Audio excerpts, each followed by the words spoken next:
करते बंधू भगिनीनो,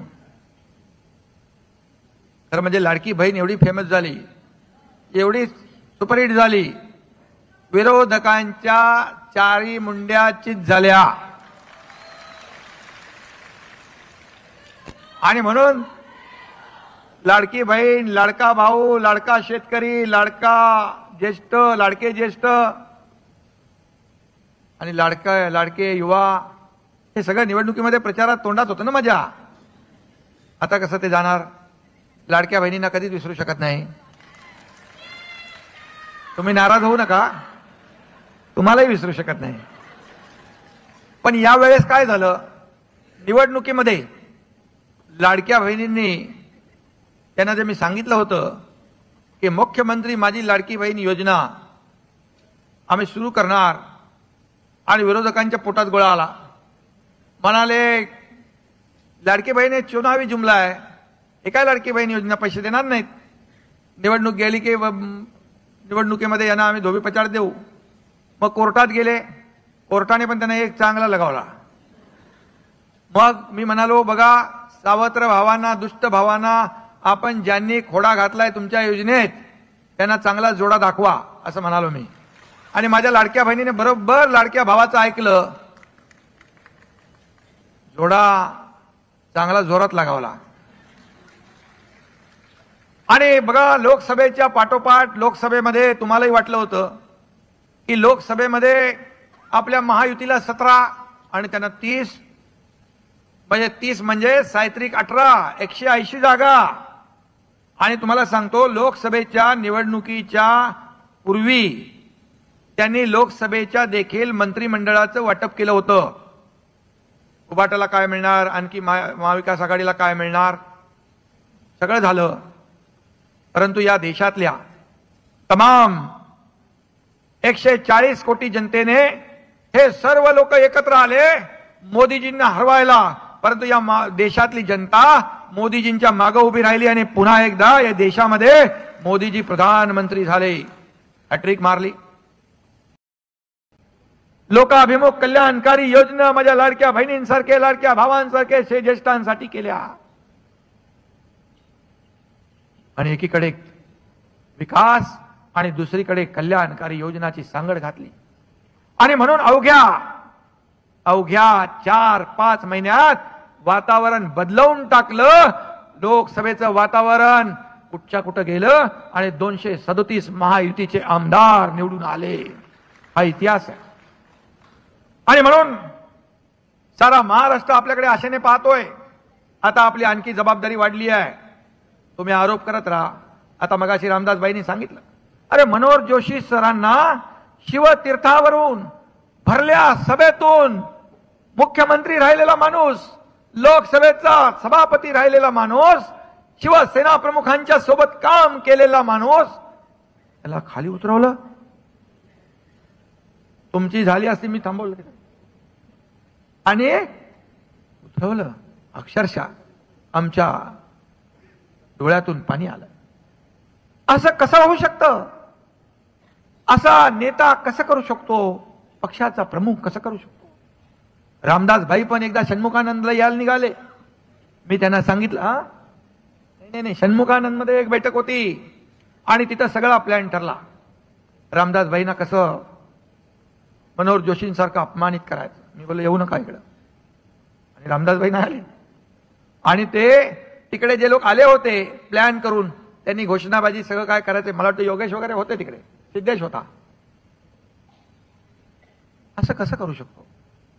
मी सांगतो, मी सांगायचो देखील, पक्ष मोठा करायचा असेल तर कार्यकर्ते मोठे करा, कार्यकर्त्याला बळ द्या, कार्यकर्त्याला ताकद द्या, तर तुमचा पक्ष मोठा होईल. मारली.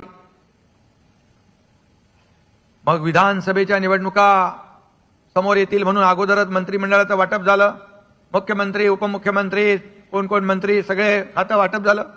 5 स्टार हॉटेल बुक केले.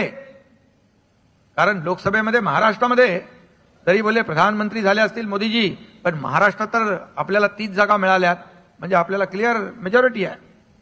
सगळे हॉटेल बुकिंग सगळं झालं. पण माझ्या लाडक्या बहिणींनी त्यांची सगळी बुकिंग रद्द करून टाकली. आणि लाडक्या बहिणींनी म्हणजे आपल्या घरातल्या पण सगळ्या पुरुष मंडळीला सगळ्यांना सांगितलं, या टायमाला तुम्हीच नेहमी ऐकते मी, पण आता ऐकणार नाही, तुम्ही आमचं ऐकायचं आहे. आणि धडाधड मतांचा वर्षाव झाला. शोधून लोक मतदान करत होते. याचा मला अभिमान आहे, याचा आनंदही आहे, समाधानही आहे. कारण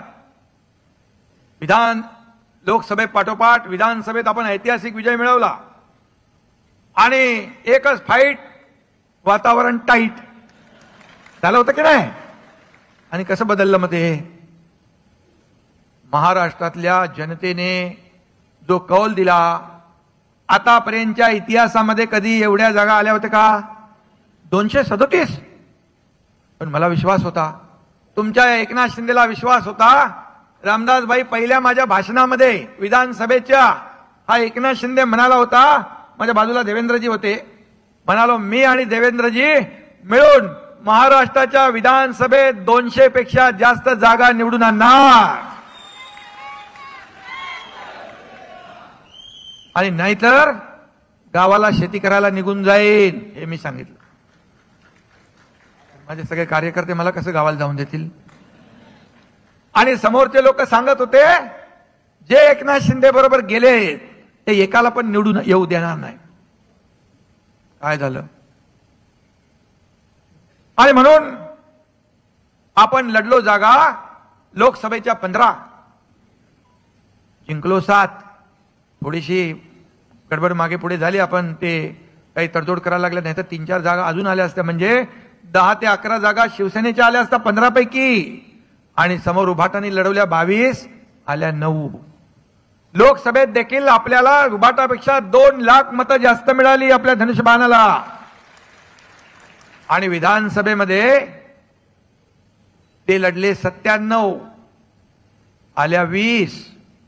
तुमचा एकनाथ शिंदे आणि धनुष्यबाण आणि शिवसेना लढला 80, आले किती? तब्बल 60 लोक. मिळाली मतं 15 लाख मतं त्यांच्यापेक्षा आपल्याला जास्त मिळाली. मग सांगा, खरी शिवसेना कोण? बाळासाहेबांच्या विचारांचे वारसदार कोण? त्यांना काय विचार नकोच आहे, त्यांना प्रॉपर्टी पाहिजे, ती जाऊ दे. आणि म्हणून या जनतेच्या न्यायालयामध्ये शिक्कामोर्तब जनतेने विधानसभेत करून दाखवलंय. आणि काय तुम्ही मगाशी रामदासबाई म्हणाले, खोके खोके गद्दार मिंदे, काय काय शिव्या देताय, किती आरोप करणार? पण खोके खोके म्हणणाऱ्यांना या महाराष्ट्रातल्या जनतेने खोक्यामध्ये बंद करून टाकलं ना, केलं ना. बरं, त्यांना खोक्याशिवाय झोप लागते का? नाही. मगाशी रामदासबाई बोलले, त्यांचा चांगला समाचार काढलाय. बोले कुठे कुठे ती काय बावडी का काय? आपल्या देशात नसेल ती, देशात.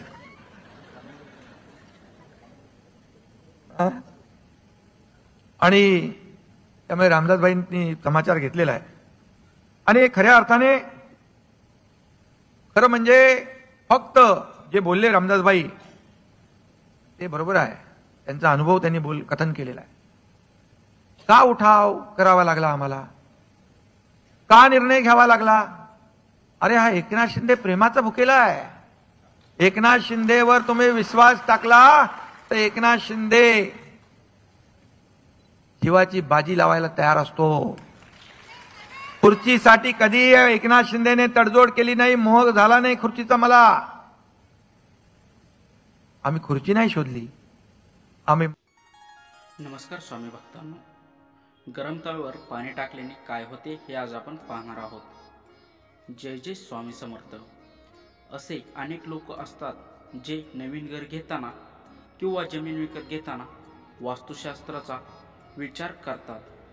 त्यामुळे चांगल्या वाईटची जाणीव होते आणि नवनवीन गोष्टी माहीत होतात आणि नकारात्मक प्रभाव त्या जागेवरचा निघून जावा किंवा त्या घरातला निघून जावा, त्यासाठी आपण वास्तुशांतीसुद्धा करत असतो. वास्तुशांती केल्यामुळे घरामध्ये सुख समृद्धी येते असं म्हटलं जातं.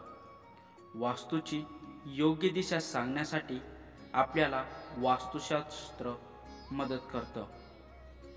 इतकंच नाही तर काही महत्त्वाच्या गोष्टी बाबतीतही वास्तुशास्त्र मार्गदर्शन करत असतं.